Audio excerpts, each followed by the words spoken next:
நேயர்களே, இன்றைக்கு நாம திருமாவளவனுடைய மிக முக்கியமாக அவருடைய ஸ்டேட்மெண்ட் ஒரு சர்ச்சைக்குரியதாக இருக்கிறதா? அவர் சொல்லக்கூடிய செய்திகள் என்ன? தாவேகாவுடைய கூட்டணியில் அவர் இருக்கிறாரா? திமுக கூட்டணியை விட்டு வெளியேறிட்டாரா? அதே சமயம் அவருடைய பேச்சு தாவேகா ஆளும் கட்சியாக வந்ததில் எனக்கு மகிழ்ச்சி இல்லை என்று திருமாவளவன் பேசியிருப்பதுதான் இப்போது பலவித கேள்விகளை எழுப்பியிருக்கிறது. ஆனாலும் இந்த செய்தியில் முடிவில் நீங்கள் அவர் எதற்காக பேசினார், ஏன் பேசினார், அவர் பேசியதனுடைய காரணத்தை நாம் தெளிவாக அறிந்து கொள்ள முடியும். அதாவது திருமாவளவன் என்ன சொன்னார்னா, நாங்க ஆரம்பத்துல தாவேக்காவை நான் விமர்சித்த மாதிரி யாருமே விமர்சிக்கலங்க. RSS பெற்ற குழந்தைன்னுலாம் சொன்னேன். ஆனா அதற்கு அவர் விளக்கம் சொல்லியிருக்காரு. திராவிட முன்னேற்ற கழகத்தினுடைய கூட்டணியில் தாங்கள் இருக்கிறோமா, அதற்கும் விளக்கம் சொல்லியிருக்கிறார். இப்ப அவர் என்ன சொல்ல வரார், ஏன் மகிழ்ச்சி இல்லை என்று சொல்கிறார் என்ற செய்தியை பார்க்கணும். நம்ம கூட்டணியில இருக்கீங்க, தோழர் வன்னியரசு அந்த கூட்டணியில ஒரு கோலாற்றுகிற அமைச்சராக இருக்கிறார், பின்ன எனக்கு மகிழ்ச்சி இல்லை என்ற கேள்வி எழும் அல்லவா? அதுக்கு அவர் என்ன சொல்றார், நாங்க வெற்றி பெற்றது கூட்டணியோடு இணைந்திருந்தது திமுகவில் தான், நாங்க தாவேகாவில் இல்லை. அப்போ ஒரு கூட்டணியிலிருந்து அந்த கூட்டணி தோல்வி அடைந்தால் எங்களுக்கு எப்படி மகிழ்ச்சி வரும்? மகிழ்ச்சி இல்லைதான் என்று சொல்லிவிட்டு அவர் சொல்லுகிறார், எவ்வளவோ விமர்சித்திருக்கிறேன், ஆனால் இப்போ கூட்டணிக்காக துணை முதல்வர் பதவி நான் கேட்க முடியுமா? இல்லைன்னா நடிக்க முடியுமா? இல்லைன்னா கெட்டி புரண்டு உருள முடியுமா? எதையும் என்னால செய்ய முடியாது. நல்லா கவனிச்சுக்கிடுங்க. அதிகமாக விமர்சித்திருக்கிறேன். இப்போது சந்தர்ப்பவாத அரசியல் என்னால் செய்ய முடியாது.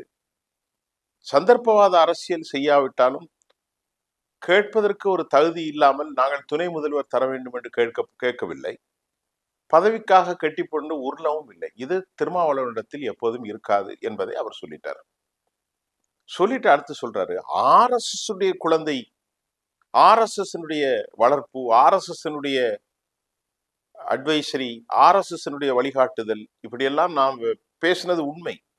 ஏனென்றால் எனக்கு அந்த சந்தேகம் இருந்தது, இப்போது எனக்கு அந்த சந்தேகம் தீர்ந்திருக்கிறது என்ற கருத்தை திருமாவளவன் வலிமையாக வைத்திருக்கிறார். இது பொதுவாக இன்று வரைக்குமே இவர்களை இயக்குவது பாரதிய ஜனதா தான் அப்படிங்கிற ஒரு போக்கின் தன்மை எல்லோருக்கும் தெரிந்துதான் இருக்கு. அதுக்கு தான் அவரு விளக்கம் சொல்றாரு. 4ஆம் தேதி எலெக்ஷன் ரிசல்ட் வரும்போது 108 தொகுதிகளில் தான் அவர்கள் வெற்றி பெற்றார்கள். இன்னும் 10 தொகுதி தேவை. ஆனா விஜய் அவருடைய கட்சியின் முன்னணி தலைவர்கள் அவர்கள் எந்த சிக்கலும் இல்லாமல் ஆட்சி அமைப்பதற்கு 47 இடங்களில் வெற்றி பெற்ற அதிமுகவை போய் அணுகியிருக்கலாம்.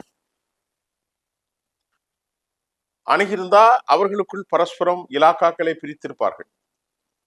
மொத்தம் 33 மந்திரிகள்ல நாங்க 20 நீங்க 15 எடுத்துக்கிடுங்கன்னு கொடுத்திருக்கலாம். அல்லது நாங்க 18 நீங்க 18ன்னு சொல்லியிருக்கலாம்.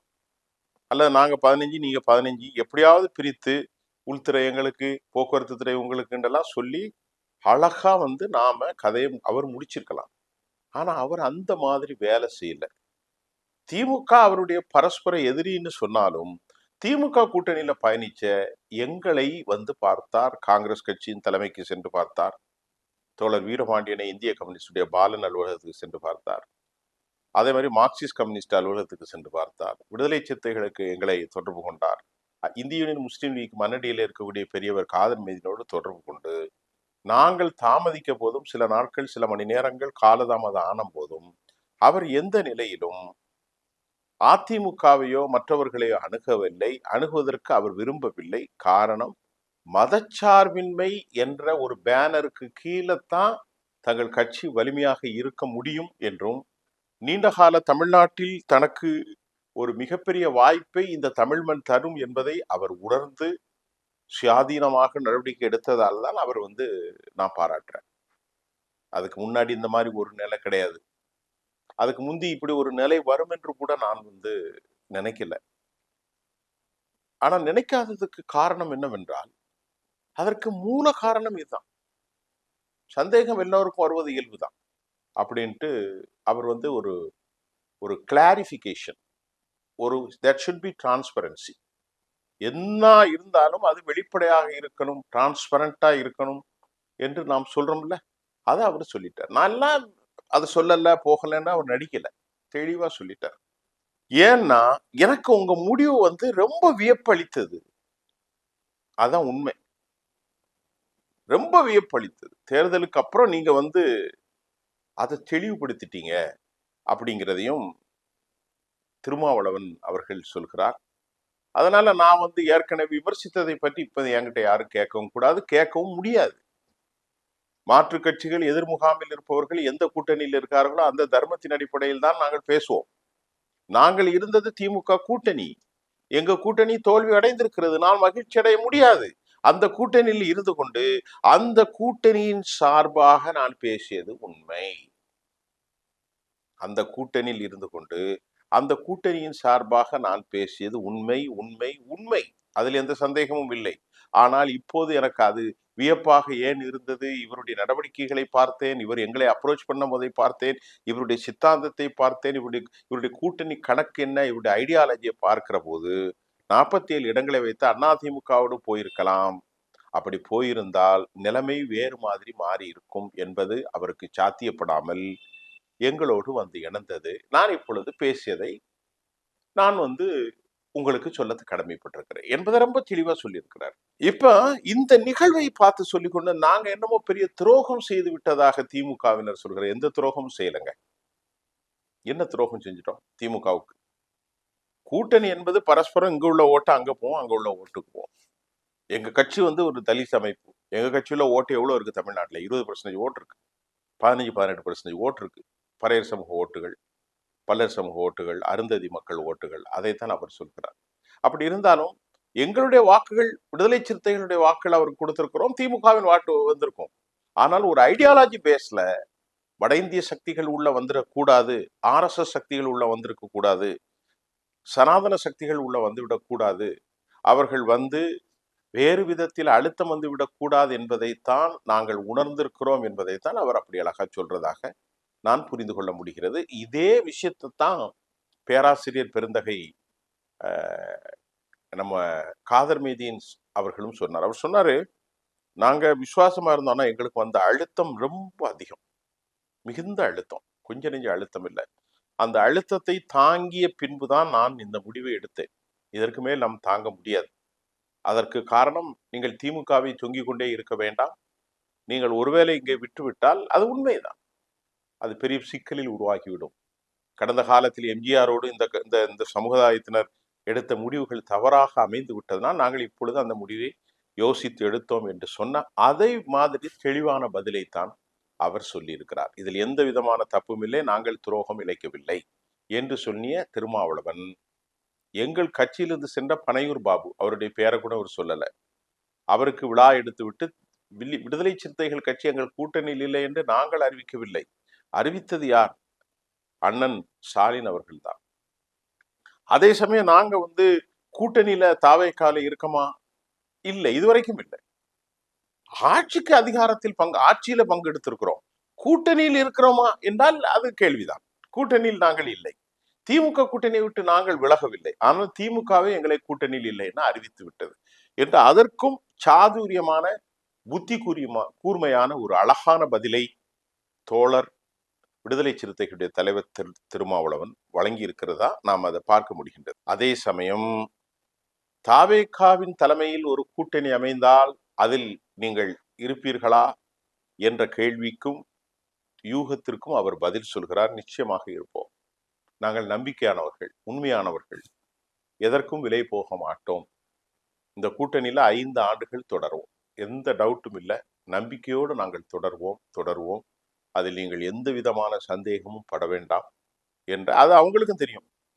விடுதலை சிறுத்தைகள் எப்படிப்பட்ட உண்மையாக இருப்பார்கள் என்பது அவர்களுக்கும் தெரியும். ஏனென்றால் என்னதான் அதிமுக விட்டு பலர் உடைந்து வந்தாலும் ஆட்சிக்கு பலம் கிடைத்தாலும், இப்ப உதாரணத்துக்கு அதிமுகல இருந்து இப்போ ஒரு 7 பேர் வந்திருக்காங்க, இன்னும் 10 பேர் வரலாம். அந்த 10 பேரும் நின்று ஜெயிச்சு 10 ஆனா கூட அவர் 20 ஆகி தனித்துவமா நின்றாலும் காங்கிரஸ் கட்சியின் பலம், விடுதலை சிறுத்தைகளின் பலம், தோழர் வீரபாண்டியனுடைய இடதுசாரிகளின் பலம், IMU பலம், மார்க்சிஸ்ட் கம்யூனிஸ்ட் பலம் வேணும். ஏன்னா எல்லாருக்கும் வாக்கு சதவீதம் இருக்கிறது.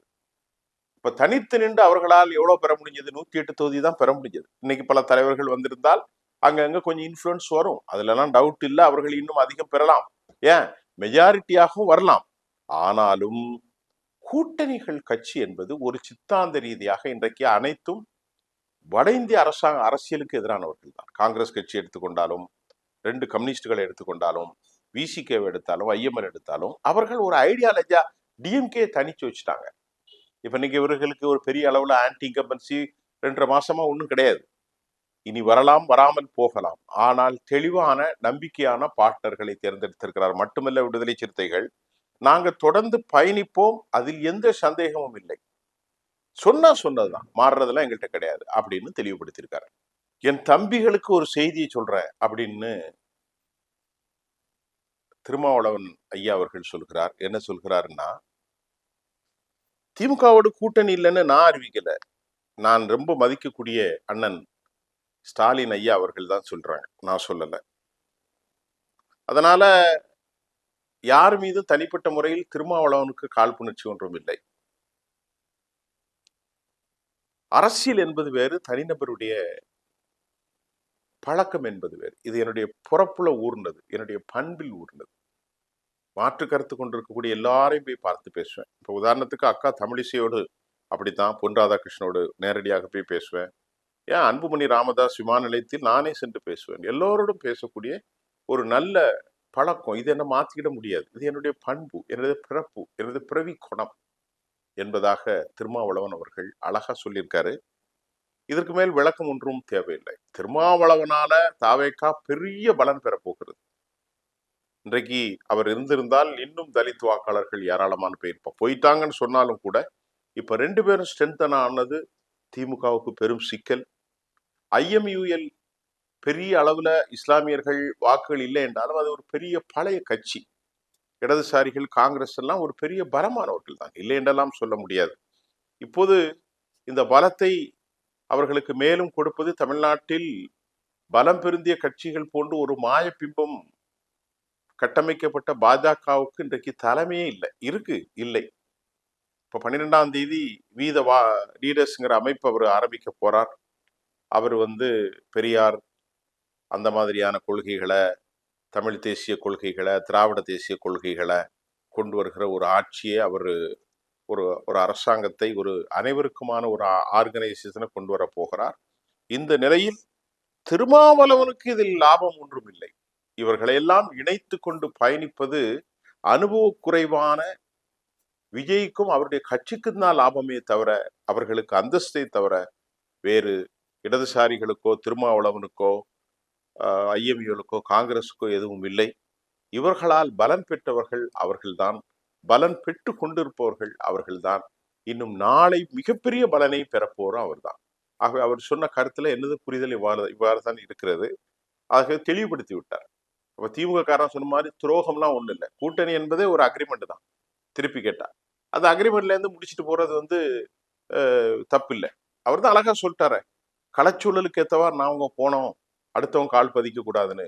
அதே சமயம் திமுக கூட்டணிகளுக்குத்தான் துரோகம் செய்திருக்கிறார்கள். திமுகவினர் தான் அவர்களுக்கு பதவி எதுவும் கொடுக்க மாட்டாங்க, தமிழ்நாட்டுடைய ஸ்ட்ரக்சர்லேயே அப்படி இல்லை, கூட்டணியே கிடையாதுன்னு சொல்லுவாங்க. ஆனா இவர்கள் அதிகாரத்தில் பங்கு கொடுத்திருப்பது ஒரு சிறந்த முன்மாதிரி ஏற்படுத்துவது. மீண்டும் அடுத்த செய்தியில் சந்திப்போம். நன்றி.